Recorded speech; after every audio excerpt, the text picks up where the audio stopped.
Hey, what's up? Good to be back. Been a couple days. I've got a few questions, starting with, are you proactive or reactive? What do I mean? Do you let life just happen to you and then you respond to it because you're like, sort of on the defense, as if, life is happening to you, but you're not participating or flowing with or in charge of what's happening in your personal life? So ask yourself this question. When you think of the things in life that you want for yourself, is your initial thought that comes out, I can't, I won't, I will never,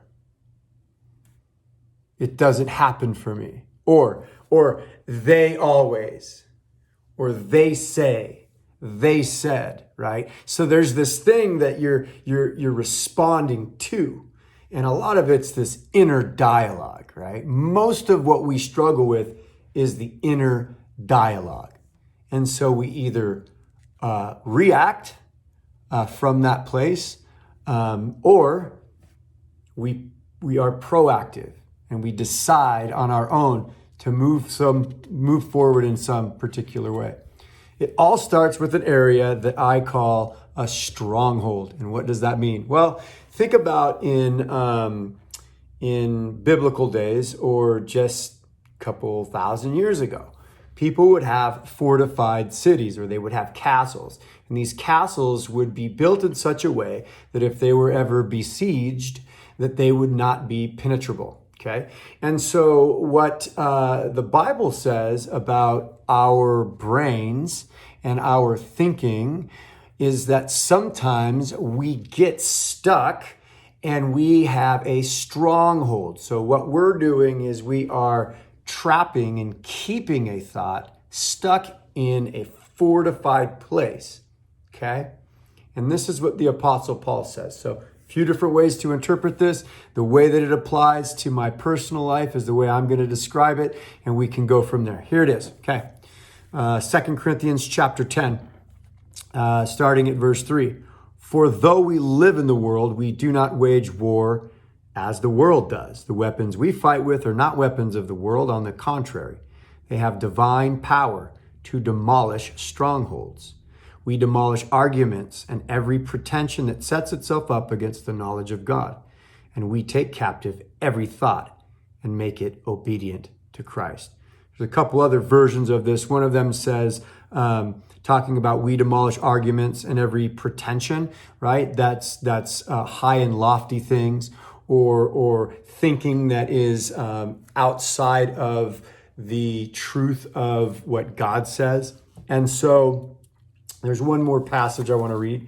Let's go Romans chapter 12, verse 2. Do not conform to the pattern of this world, but be transformed by the renewing of your mind. Then you will be able to test and approve what God's will is, his good, pleasing, and perfect will. We don't have a God who says on our behalf, you can't, you won't. You're not able. You're not capable.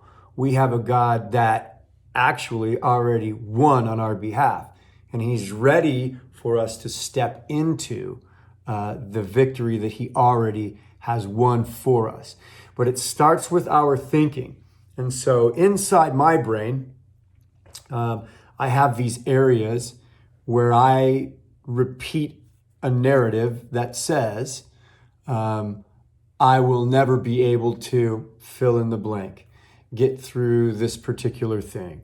I will never be able to, you fill in the blank for yourself.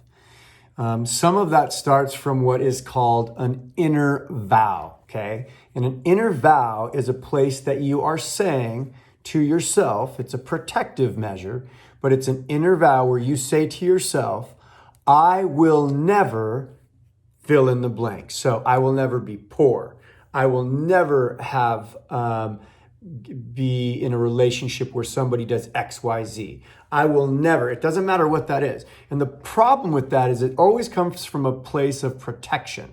And so we have this fortified thinking that we hold very dear, that we say, because of the pain that's happened in our life, we will never allow for X, Y, Z to happen again. Now, here's the problem with that. We're always looking for X, Y, Z. I will never let somebody, hurt me in that way. I'm always looking. I'm always paying attention. Are they gonna get me? Are they slighting me? Are they going behind my back?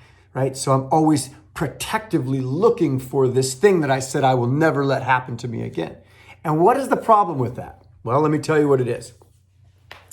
When we take the authority or the lordship in these areas, we're not allowing for God to be in control of these specific aspects and areas of our life, which means we're not trusting that a good God is going to bring us through and break down these strongholds and take that fortification that we have surrounded to protect ourselves. We have this thing that if we start to break down some of the barriers and these bricks that are holding this thing in, then I'm going to be vulnerable and it's not going to be safe. But that isn't true. And that stronghold has to be broken. And we have to give up these inner vows that say, I will never fill in the blank, and not let God do whatever it is that he wants to do. God bless you guys. Hit me up if you have any questions. I love to interact. God bless again.